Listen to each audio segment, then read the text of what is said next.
C'est à la fois un sanctuaire pour les chevaux, un lieu de retraite spirituelle et une ferme pédagogique, tout cela regroupé en un seul lieu que l'on appelle Kibo, l'espoir en japonais. L'espoir peut-être de se reconnecter à la nature, de vivre le moment présent ou de réduire son impact sur l'environnement. Ces préceptes, la nonne bouddhiste Kankyo Tanye les a fait siens avant de se lancer dans cette aventure qui s'est concrétisée il y a 2 mois. La ferme Kibo de Weiterswiller est née, à quelques mètres d'un monastère bouddhiste.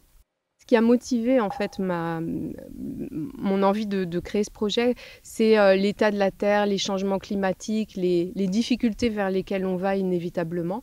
Et j'avais pour ça envie de créer un lieu où on essaye de donner le meilleur possible.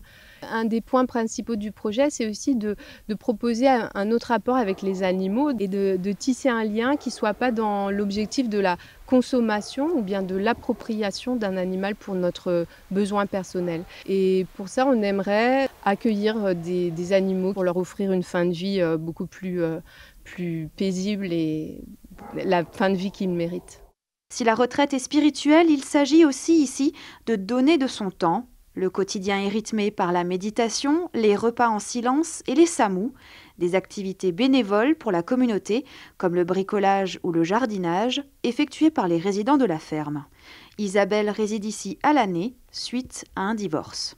Je me suis aperçue que la société dans laquelle je vivais ne me convenait plus et qu'en fait j'avais d'autres aspirations depuis pas mal de temps.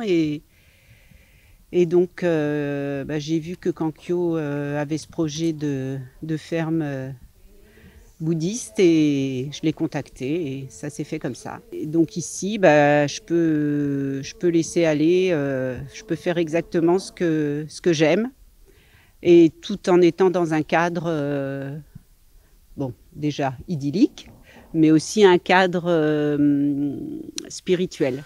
Mais ici, toutes les bonnes volontés sont les bienvenues. Des bénévoles peuvent s'inscrire pour des activités journalières, comme Léo, jeune charpentier qui s'occupe de l'isolation du bâtiment pour l'hiver.